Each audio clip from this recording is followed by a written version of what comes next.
สวัสดีครับบัวเล็กเอนี่เล็กเอฮาเล็กเอผู้พบกับผมกับพัตตี้พี่พื้นมุนกอกอเดนะทีนี้ที่บ้านก่อนไว้จอปอเลยพื้นเดเบเบเลยพื้นเดเอาไว้พาจอนะผู้คนนะใครจอปอให้เอาขอลีนะผู้นะเอาขอขาลีเอาไว้ให้อ้อมเลยเด้อนะขอดละเอาขอตาผู้พอเห็นรถดึงเนี่ยนะผู้นะจอปอขาคือขี้ดื้อไอ้ดื้อพัดเอาไว้ขาบัดแก่บ้านนะผู้นะขาบัดแก่บ้านเด้อเอาไว้หาจีตมีจอปอคือดื้อบ้านเลยบัตทอจนนั้นว่าทอดได้กี่เลยนะบ้าพอเดี๋ยวช่วงซาตลอดแต่ช่วงนั้นนักขาที่เดียวเลยขาที่ว่าชอบกันน้ำก็กระลอเตะเอาข้อกว่าลอเตะบ้างแต่พวกข้าวอีละชัยนะพูดว่าพอเลยชอบพวกคันนี้รีพูดนะรีบอกเลยนะพูดว่าพอรีบอกเลยนะเดี๋ยวพันเนี่ยนะพูดว่าพอเนาคุลีนะพูดว่าพอนะเอาข้อกว่าไปก่อนนะหาเนี่ยเดี๋ยวจะพวกขอไปเอาขอไปกับบ้านนะพูดนะจอพวกก็เลยรีเวดีนะพูดว่านะกว่าไปก่อนนะมาบ้านนะว่าวิธีจูละพูดว่าจอพวกขาดว่าพื้นเดเบลหรือถ้าพลาที่อ่ะพูดว่าจอพวกเอาข้อขาดลี่จอพวกขาดลี่ดูแล้วมันทุกเครื่องทีนะพูดว่าดูทุกเครื่องนะดูสิว่าอย่างน้องก็เนี่ยบักขาดกับบัดดูกันนะพูดนะแต่พูดข้าอีดัชชัยพูดแต่พูดข้าเลยอีดัชชัยเนี่ยไม่ใช่ว่าถ้าใครอีได้ทอดซุยมาเว้ยเดี๋ยวต่อหาอีเรากรอบนั่นนี่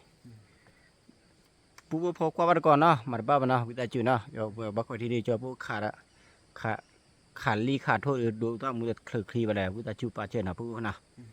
ผู้ขอกน้าว่านะผู้เอาไว้แต่หันยาเดียวจะผู้ขาวันที่แต่ละบ้านนะผู้นะแต่เคยผัดผู้ดิคลีปีว่าอีผู้จะผู้ขาไปอีช็อตนะผู้นะวิตาขีดผู้เลยอีช็อตมาเลยเดี๋ยวดูบ้านแล้วก็เพลินแต่ละบ้านดีชั่วโมงสิไปยังขนาดซีเข้าแล้วก็ซีเลยผู้จะผู้ขาดทุนนี่ผู้นะพอตาขาดีรีเห็ดเลือดดูอย่างผู้จะผู้ขาดเคลือประเทศอะตาดือขี้ที่เมียติทีว่าขี้เลยขี้ที่น่ะตาดือขี้ที่เลือดดูที่ขันนี้ดื้อบาลีผู้นะเอาขอความบัดก่อนที่แล้วนะเปลี่ยนเนาะให้เราดูนะชื่อจะถูกได้บาลีมีอะไร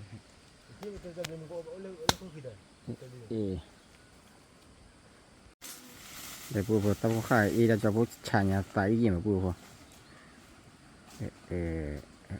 โฟกัสมา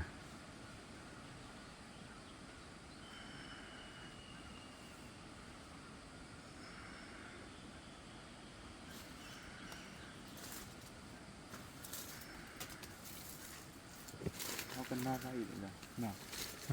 เห็นไหมอีจะตายเนี่ยผู้ต้องมาตีเลย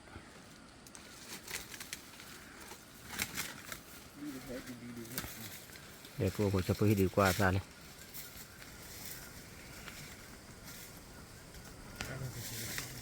ภาษาเราเจ็ดดอนดุมาผู้นะพื้นเดเบ็ดเลยพื้นเดพัดจ่อเขาเลยถ้าพลังผู้เอาขอเลยถ้าพลังขี้กันละนะผู้คนนั้นเล่นเนี่ย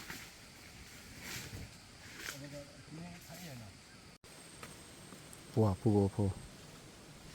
เล่นก็เจอพัดโดเล่คุยกับปากกันลิชูมานะผู้นะเอามาจ่อผู้ที่เราขอได้เลยบักว่าเต้ดูว่าดูนะเต้เคยว่าเคยมุมนั้นนะผู้นะ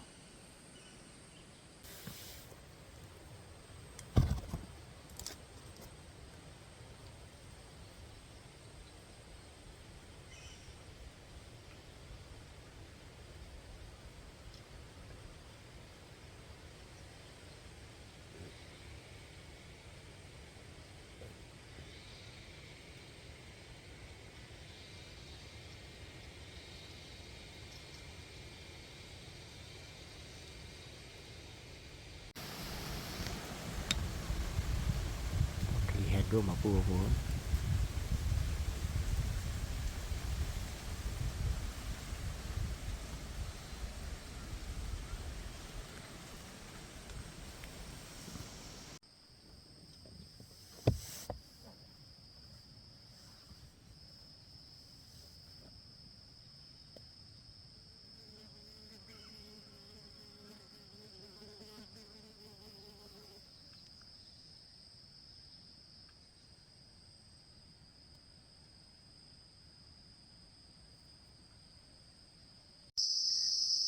khu na li kho li pu pu mi na ri ko tho na pu na cho pu ka te ta te lo cho đi te ba la pu pu na khu yu phang quên na mo pa thi rồi na thalai cho pu ma chan le cho pha la na ma chan le thi klo na ma le li ba di le be ni be na yu phang quên na yu phang pa ma na thi to mo pa la na ba ba vi ta cha la pu pu ko po cho pu le pu de na ka le le kwa de na pu ho naขอวันโชคโผล่ที่น้องมีป่ะเราหูจ้าฟ้าน้องมีป่ะพูดคนน่ะขอบว่านะแต่พวกกันเลยเรียกว่าเด่นนะเขาเล่นแต่ก็คุกพายิงเนี่ยพูดคนน่ะเอาขอบว่าไปก่อนนะมีพาทีก็นะใครเลยจะพวกมันเลือดดีกันไปนะว่ามีพาทีก็เอาคู่อยู่พังกว่านะมันอยู่พังกว่าดีเล็กคนกลางมันอะไรตีแล้วนะเอาคู่อยู่พังกว่านะดีสินะ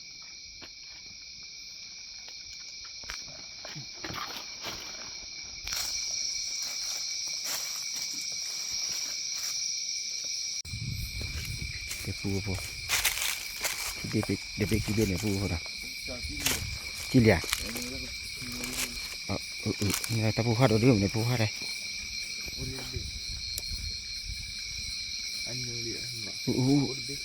เนี่ยว่าจะใครดีเลยเกี่ยวเดียวมั้งเนาะถ้าใครกันอะไรจ้ะถ้าใครเนี่ยเกี่ยวเดียวนี่แหละตาบุญขี้บุญเนี่ยยี่เล่บ่ดูยี่เดียเบอร์ขนาดหรอเบอร์ค่ายเกี่ยวเดียวหรอเดี๋ยวเลยพอดีนะพอดี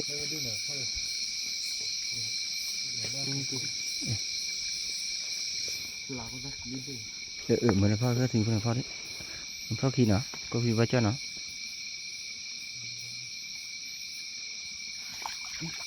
พ่อจ๋าอุบะเราบุตรบุตรนี่เลยคือเดี๋ยวพ่อดิพ่อแก่ที่อ่ะไปเฉยๆละแล้วพ่อปะพ่อวานะไม่เฉยดุเลยน้องว่าตะกุสูดีเท่ากันเพื่อนเท่าก็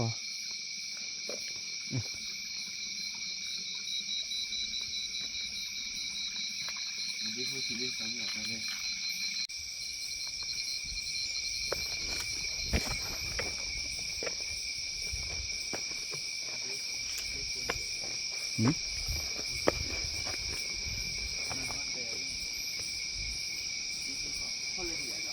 ฮะ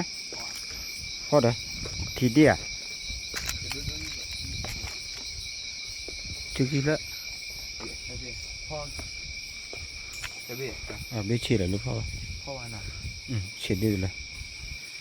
ปูเบี้ยเฉยดื้อเลยดีจะปูพ่อวันละปูนะเล่นดูเจ็บปูดีแต่ข้าเบี้ยปีมั้งนะที่ตัวเลยนะจะปูเลยพงดีเดียวมาแล้วเบี้ยดูนะเล่นไหมจะพูดอะไรเนี่ยเบี้ยปีนะ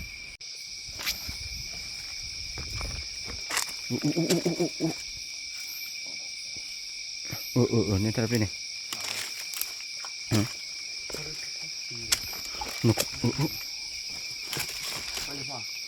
นักโลดคนนี้ที่ดีเล่นเนี่ยมือผู้ดีพาเจ้าจอเนี่ย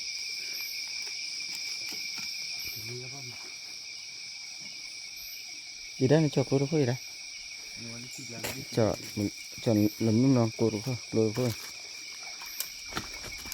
นี่ถ้าเป็นเขาเนี่ย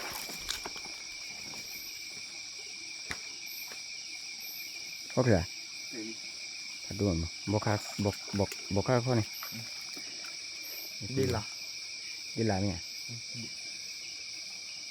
ก็อยู่บริเวณเนี่ยเบี้ยดีใช่ไหมยี่ขี้เบี้ยนี่นี่ที่ยี่มันพอแล้วพอ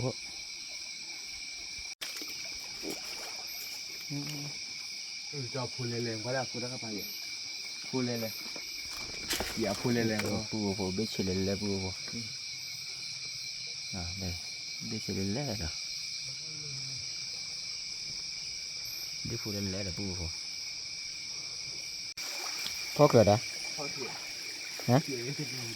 พวกเขาเบ็ดเลย แบบนี้ดิ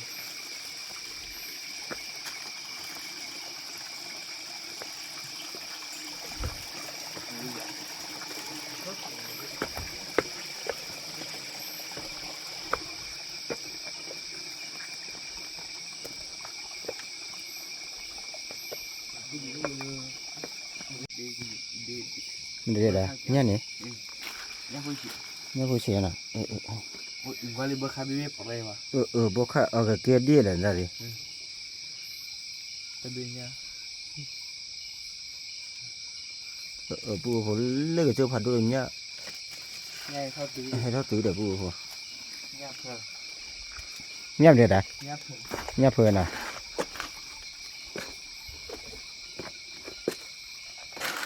ทีเดียวก็บ้านดีเลยได้เลยเออ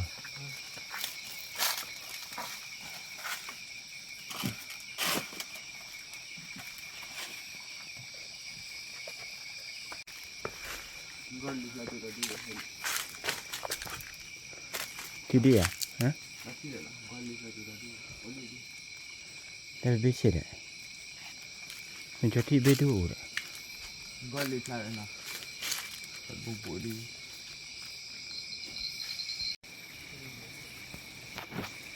ทีเดียวนะมันดีอยู่ซากเลย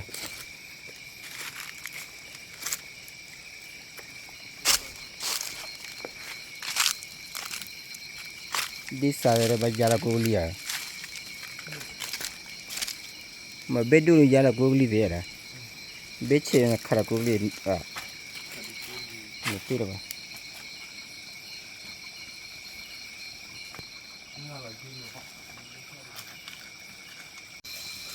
เลยเนาะพาดูมาเนาะมาขลับไปเลย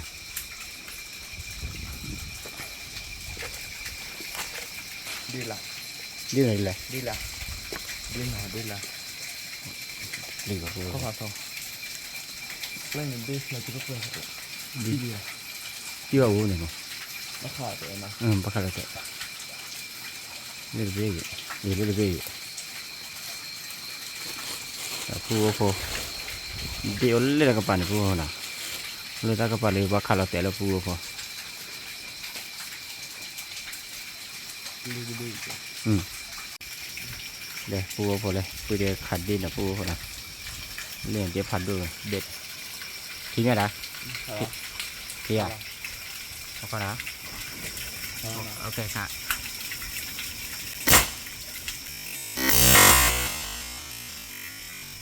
ไปเอาบ้ากูบ้าตะเกียบนะกูนะเดี๋ยวกูขาเราต้องเป็นกูกระบาดเนี่ย แล้วก็ดี เที่ยลา แล้วก็ดี อ่ะ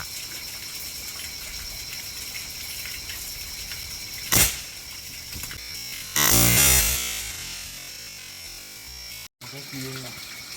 ปูโผล่เลยไปเดินเลยเธอเดียวโอ้ได้ไปดีป่ะไปเลยฮะพ่อบ้านนั้นมีไหมเอาพื้นบ้านอะไรบ้างพอเชื่อเลยลาดไปเนี่ยada baik ya apa sekali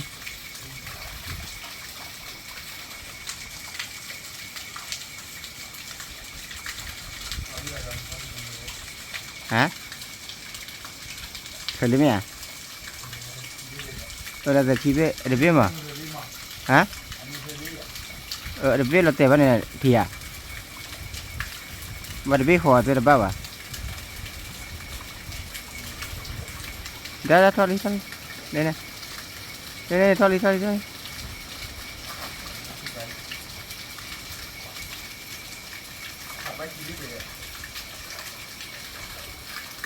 khá bác chỉ biết làm gì à phải qua đi à bao rồi bao nhiêu chi biết đấy chỉ là chỉ là làm mà phù hợp đây đi là tại đi nổi đi là đi tapi đi là lấy đi nổi vào đi là đi nổi là đi khá là phù hợp cái đó sao mẹ à bao quỷ đó thì chí này tao mía này tao mía này thì chí ba lìa nước thì chí mà quế thì chí này bù bù rồi thì chí này cái quế lợ quế thì chí nào qua đi pha xì nào qua đi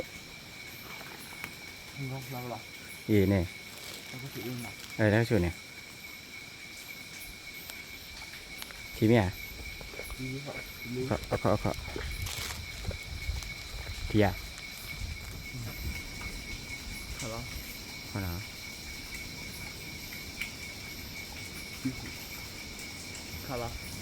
hả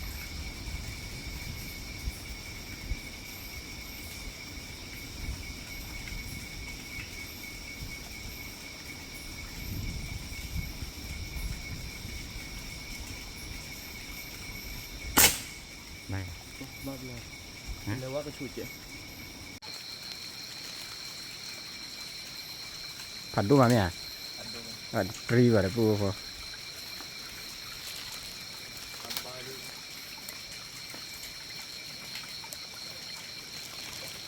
khá là đấy cái bút tao ba chỉ vậy tao ba là chỉ vậy khá là đấy đi đâu mẹ cái khai thì ba lệ pro là cái lệ vừa kêu đó khá là cái gì tao cái gì pro lệ bỏ khai con tao ba phải cái nào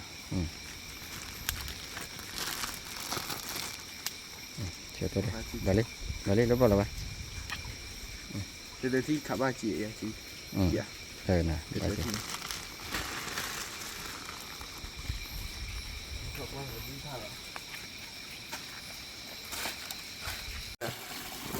thật rồi không một bao giờ phải đưa nhờ chỉ bao rồi chỉ bao cho đi không phải đi cho nó về thật ra cả ổn nhỉ pizza lần phô thôi phô đi à phô cho phô thì chuyển đấy phô qua chuyển đấy cả cái nhiều anh là phô lên là bé ta vừa thôi thế nè là phô nó phải khởi lỡ đi phô ăn nè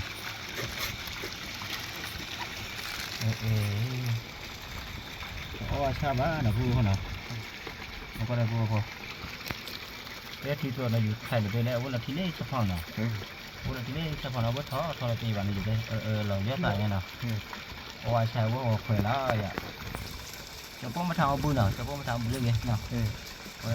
คือว่าพอจะป้องเก็บปืนไม่ที่น่ะพูดเนาะที่เหลือฮะ thì được ba cho đi được พวกตะกี้นี่เนาะเดี๋ยวเราแต่ว่าถ้าปืนเดี๋ยวว่าถ้าได้สิ về thôi lấy cả bút mình này tên nó có rồi sao nào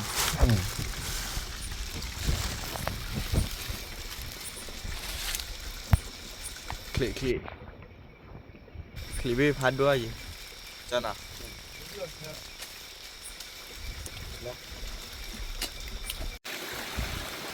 để phù đi để phù đi đấy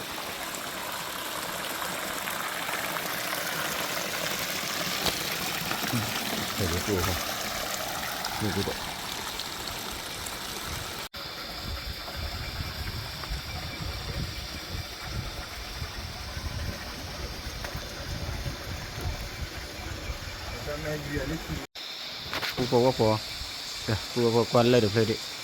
để cắt tả đáp pháp về nhỉ phù hả nào đi đó đúng rồi phù ta cái bản này đi lên là phù nào để khả ba được cái tả ta phù mà cho lẽ phù phù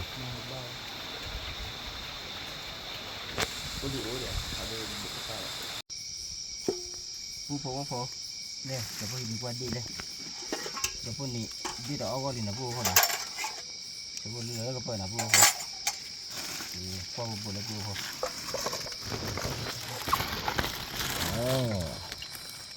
ดีละดีพูดข้อดีมละดีตัวเปล่าวะ เดี๋ยวพูดพูดเลย เดนอเดลาเดคุเคาะ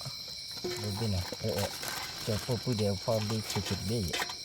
นะพูดพูดนี่เดี๋ยวใครเจ้าพูดพอแล้วก็มีเชื่อมาเดี๋ยวพูดนะนี่ก็เคยเบี้ยพูดพูดเดี๋ยวที่ดีกว่าเดี๋ยวพูดก็ว่าเคยดินะก็จะเคยดีเคยเลิกนะพูดนะเคยเลิกเคยไปเจอพูดพูดนะนี่เดี๋ยวใครเจ้าพูดก็พอแล้วก็มีเชื่อมานะพูดพูดนะก็มีเชื่อเอาขอกว่าบ้านก่อนแล้วก็มีเชื่อที่นั่นพูดพูด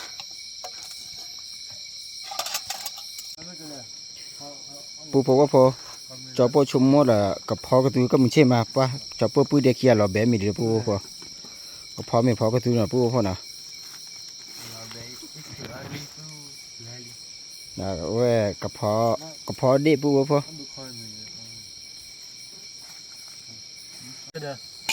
นะปูพอนึกว่าเนี่ยดาเล็ดดี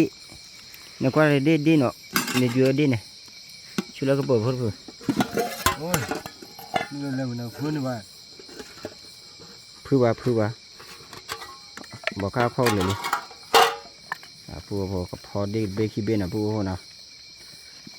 ต้องดูที่พอมันก็ได้เลยดับเลยแต่เบอร์เนี่ยเดี๋ยวปูเดพัดจอกแกอุดจีนะปูพอมันก็เลยน้อหอยดับเลยใช่ไหมครับดับเลยว่ะพอดับเลย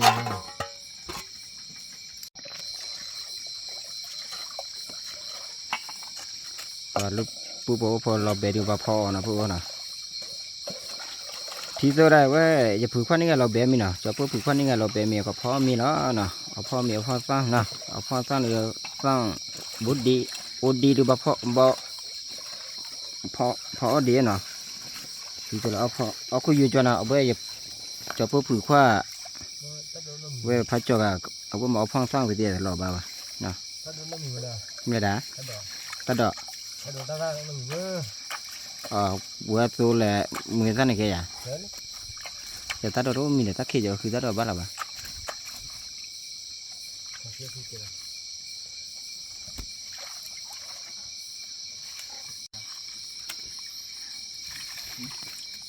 เนี่ยด่า มึงไงงานลูกจอแบบนี้นะ ลูกตาเนี่ย งานลูกพ่อไง อ๋อก็ยอวินะคือตาวัวเลยคือตาวัวเนี่ยเนี่ยพ่อแม่พี่น้องตอนนี้คือน้องชายสองคนนี้หิวข้าวนะครับจะทำกับข้าวกบนะครับกบบนภูเขานะครับพ่อแม่พี่น้องรอรับชมนะครับคือกบนี้น้องชัยจะทำกินแบบไหนเนี่ยจอโป้ยังไม่รู้เลยครับคือตอนกลางคืนแบบนี้หาผักไม่เจอเลยนะฮะขอบคุณพ่อแม่พี่น้องที่ให้กำลังใจที่มารับชมด้วยนะครับจอโป้ตอนนี้คือขึ้นมาบนภูเขารัดกระเหลี่ยงนะครับผู้พ่อผู้นะจอโป้ดูกระแตปอยระเกอปูระเกออยู่ระเกอนะวิดาจูนะปรากฏที่ได้จอโป้เตะเล็บปอยระบ้านเลยบ้านะแต่บ้านเลยว่าได้จอโป้เตะเลยอยู่เตะได้อยู่ยี่กระแตเล่เอาไว้ปูยี่นะผู้พ่อนะท่านเบลพาโดเราผู้บ่าวพอเล่ที่ดีว่าจอผู้ก็เจอจอผู้เท่ากับมึงนะมาบ้าผู้บ่าวจอผู้หาเล็บพวกเราเดียวขาคืออ้อน่าจู่ใจนะบอกก่อนที่ดีอ้อยี่บอกก่อนที่อ้อเดียวตอนนี้สิอ้อเดียวจอผู้บ่อ้อตาดอตาลาเนี่ยผู้บ่าวนะ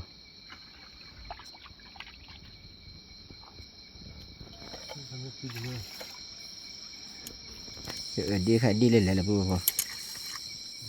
นี่ก็ดีดีไงไม่พาเราว่าดีไงดีปุ้ยพาเราว่าดีเราด้วยนะด้านะพูดเราด้วยนะพาเราว่า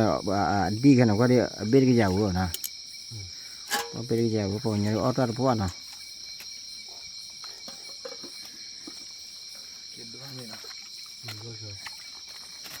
ว่าตะกี้อันนี้เตระบันนะมันก็พอมีระดับมาดีระดับพันเนี่ยแหละ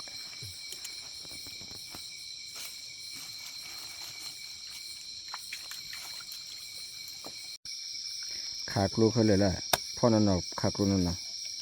เบ็ดดูขาลักลูกเบ็ดเฉยๆพ่อเลยจื้อนั่นด้านน่ะพ นาทีตัวแรกเวดีเดจนเอาไปดูนะจะโป้ผือขว้าว่าขาดอะไรไปนานเนาะขาดไปนานเลยเอามาไปดูดูบ่ขาดไปนานเลยนะเลยพงบ่เลยพงนกเขาวะเนาะเอามาไปปีเลยพงในจีดีพงเขาเนาะเลยชอบพงนกเขาเพื่อนพ่อแม่พี่น้องครับกบตัวใหญ่นี้น้องชายยิงกับปืนอัดลมนะฮะถ้าไปจับด้วยมือเปล่าๆไปจับไม่ได้นะครับคือมัน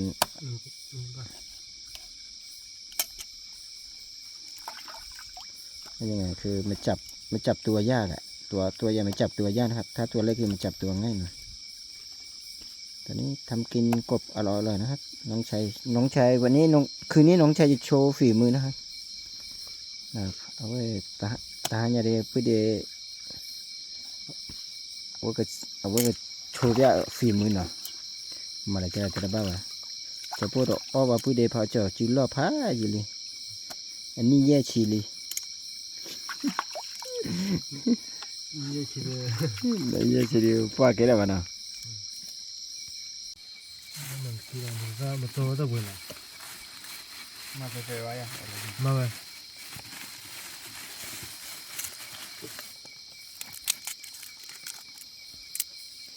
มาตุ๊กว่าลูกพี่ลูกน้องเคียเนี่ยว่าเอลาเกียมานะเราแบบมีจะไปเอลาเกียมาแต่เราแบบว่าดินกว่าโฟเนี่ยลูกกวดดิบเกนะพูดพูดนะตุ๊กเขาเด็กมาตุ๊กเขามาตุ๊กเด็กนะตุ๊กเลยวะตัวละตัวละ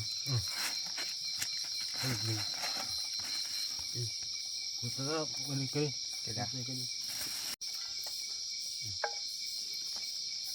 ี่ผู้พอเจ้าพ่อขันนี่เล่ดื้อนี่เรื่องทุกคนวันไหนผู้ว่าเจ้าฝันเล่กับผู้เด็กเจ้าพ่อก็พอแล้วก็มีชื่อมาแต่ผู้คนเนาะเล่ดีเลยนะเป็นขนาดใหญ่เลยครับ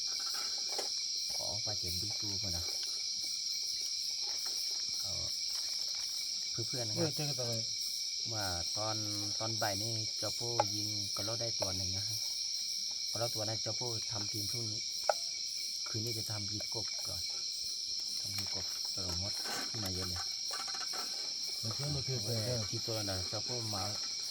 เอาชุดดีนะเล่นลีดีนะเจ้าพ่อหมอพวกนั้นก็มีใช่ไหมนะอันไหนเจ้าพ่อหมอมีแต่ดีแล้วนะเอาพวกไหนดีนะ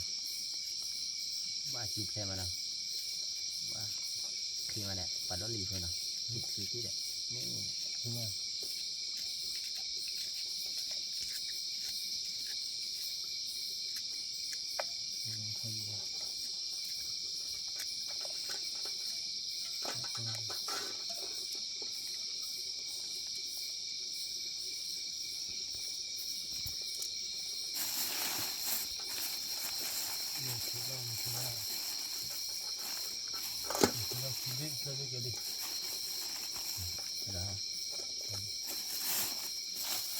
โอ้ยตัวต่าง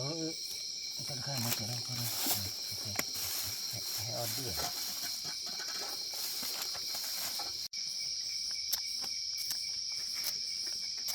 มันได้ล่าเลยนะมันคุล่านะป้าในให้จอบแล้วเลยมันคุล่าปลอมเหมือนกันเลยนะฮะเอาวิมีแล้วพวกเราได้พันเนี้ยหน่อยได้นะ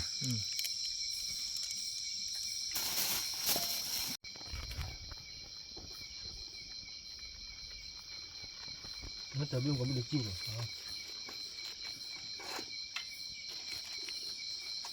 ถ้าคำเดียวได้มันจะมีมือมือเนาะ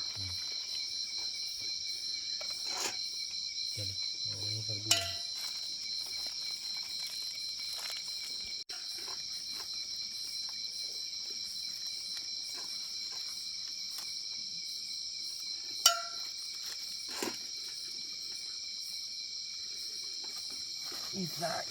ละชั่วโมง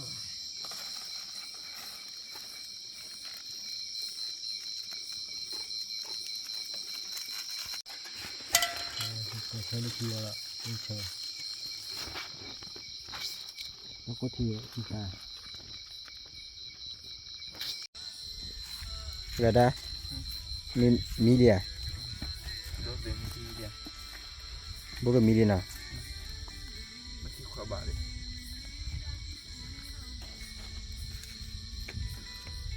เลยเนี่ยวิตีนอดี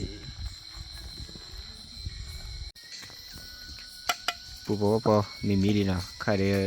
ปุยเดพาจอบัดเกดอุดจีนะปูพอตระใครแกลิกานะปูพอนะจะพอออกว่าปุยเดพาจอจิลอรีนะลอตัวนี้ปูพอ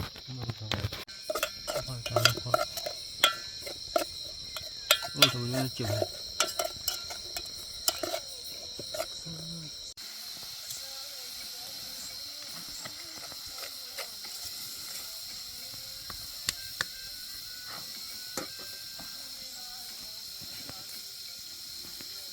có bị này có bị này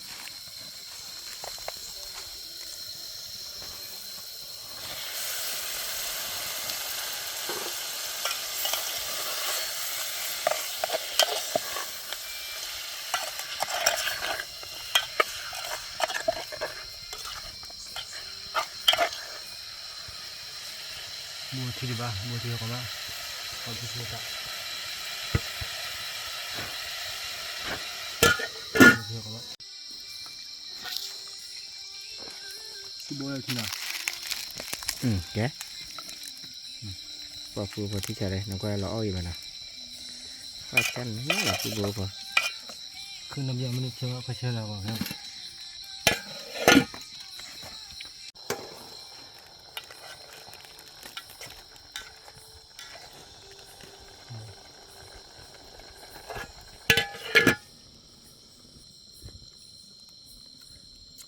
rồi mà giờ ra đó ok đâu mình mẹ đi ra chấm một bao quả Nắng rồi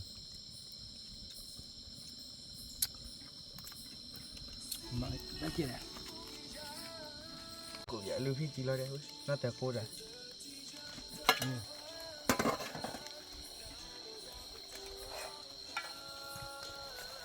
này khổ quá mà giờ này đi ra chấm một bao quả cái ra một trẻ út quả út này nó út rồi dạ chứ chả út rồi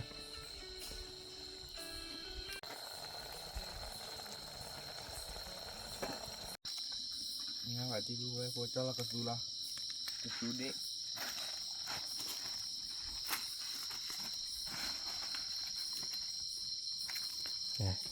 trên nào và nó bé mới được kể là bù nó bé mới show mà cho bố qua cái túi thì nó bù nào thì chả bù hắn này là cái túi bù đi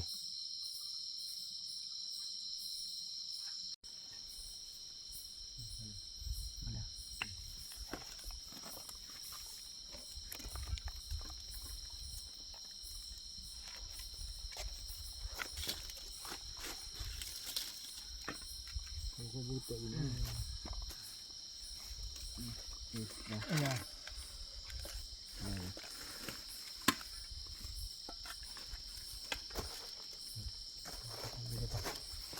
má mới vậy đi quá vậy mình còn muốn nó còn còn này bố mi lò đi nó bố nào mà bà tụm nào mình nào nó bố nào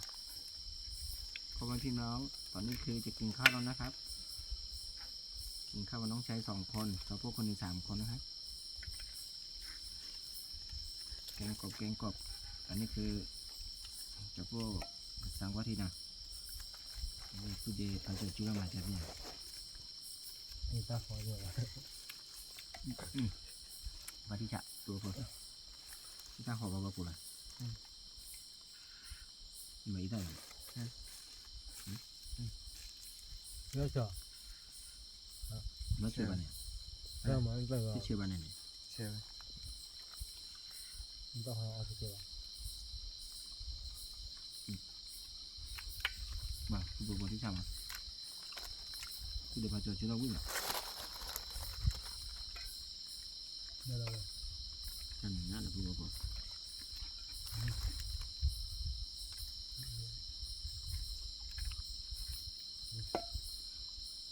nhà bên đi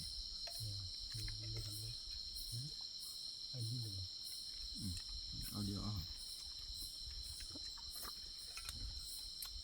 พี่ชายอ่ะ พี่ชายอ่ะ แล้วชั่วโมงกันเนี่ย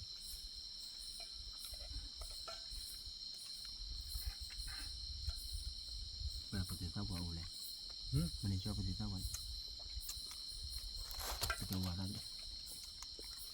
จอเดียดอ่ะน้อยเดียดเดียดจะไม่พี่นะ กินไม่กิน ตัว เอาวะ ตัวเนี่ย เอาวะเอาวะ แต่ก็เก็ผู้ว่าโพสต์ที่กลายจะคือตาดอกบ้าวะđó là cái điều buồn của tôi không có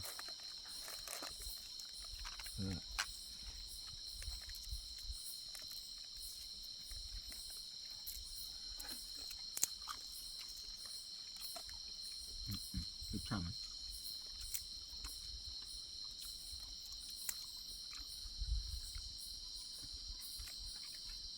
เนี่ยไม่ใช่เจ๋งเลยหรอ bảo im ạ chút chậm á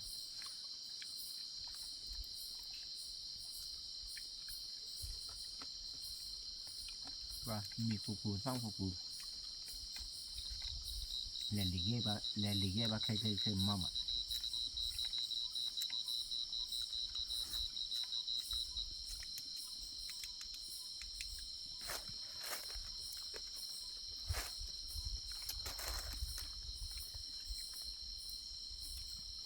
phục vụ phố về ở đây không phải là khai pin à khai màว่าเอาลูกเกดีจะขู่ช่างยังถังมันไปไหนวะนะ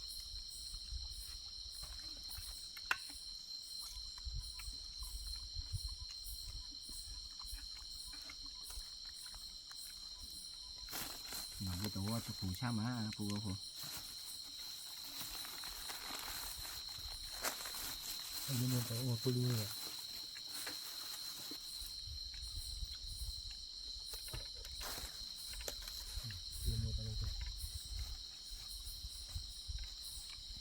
มันต้องระบุหนึ่งเลย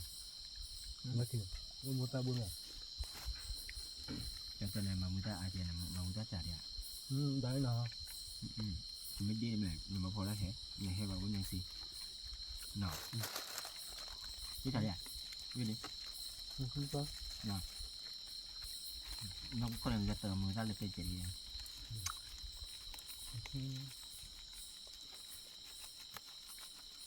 ใช่คุณ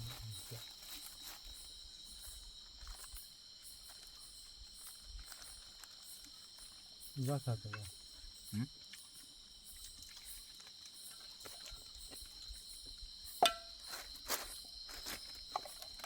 mà đi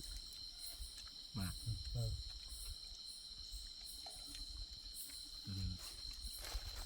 mà đi cho mà kín được và kín đi được vui là phụ bồ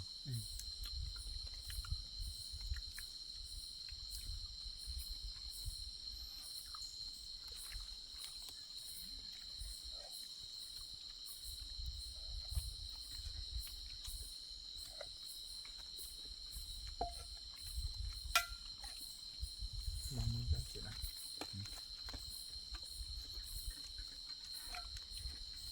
và phongพี่น้องอร่อยมากๆล้ำแตะ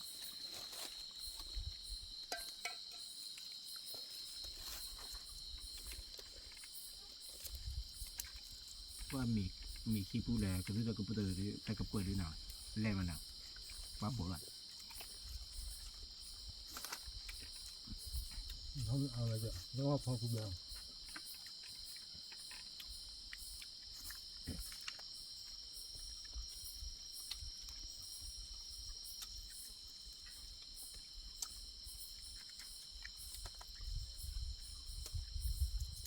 cái tao bảo nó gì cái tí vào đuôi nhá Kita gilih nah. Kita gilih nah. bao đấy cái tí ở bên nửa tư thì ở lại rồi nè dục qua cáiไข่มันเส้นเลือดน่ะ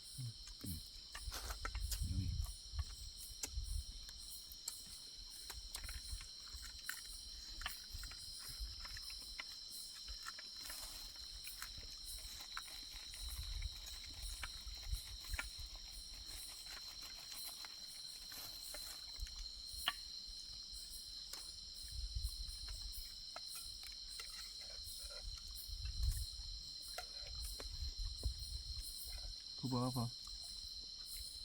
จบพูดเลยกับมากับตัวตั้งมือเนาะเพราะว่าเราก่อนเลยก็มีชื่อตะการนะเลยจะพูดกับพ่อวิญญาณนะใครเรียกกันมากับตัวคือต้องมีตะการเท่านั้นผู้เพราะว่าพอเมื่อปฏิพีคุยดำเนินก่อนเนี่ยที่ดีวิบัติชอบพวกว่าจะชอบพวกตาว่ามึงคนแรกกูแชร์กูซับสไครต์เจอตับเด้อเอาชื่อเพลงมาตาทอดคอเกย์ไปโคตรน่าเกย์ไปดูตระสาด้วยก็ว่าดีนะพ่อแม่พี่น้องเพื่อนๆนะครับตอนนี้คือจอโป้จะถ่ายวิดีโอจบเพียงเท่านี้นะครับพ่อแม่พี่น้องที่รับชมจอโป้วิดีโอนะกดไลค์กดแชร์กดซับสไครต์นะขอให้พ่อแม่พี่น้องปู่ย่าตายายนะป้าน้าอาขอให้มีสุขภาพร่างกายแข็งแรงปราศจากโรคภัยไข้เจ็บนะโรคภัยไข้เจ็บมีโชคมีลาภมีฐานะร่ำรวยด้วยนะครับขอบคุณที่รับชมครับเชิญชะตาโกวันนะหมูปลาผูเวทีตัวเลยนะได้อยู่ชันชาวโพชาวบ้านเนาะว่าชาวโพยังสุดตรงเรียนผูหมูปลาผูเวทีตัวเนาะเอาโชว์แค่มาที่ใบต่อท่อเนาะเกสิกที่ว่าดูแกฉลาดพาดูแกไว้เอาคูน่ะดูโกว่าเด่นชาวโพพาดูก่อนเด็กของครับ ครับได้ยัง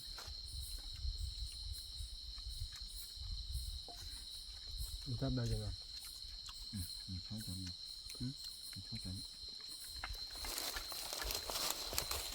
นาก็ต้อง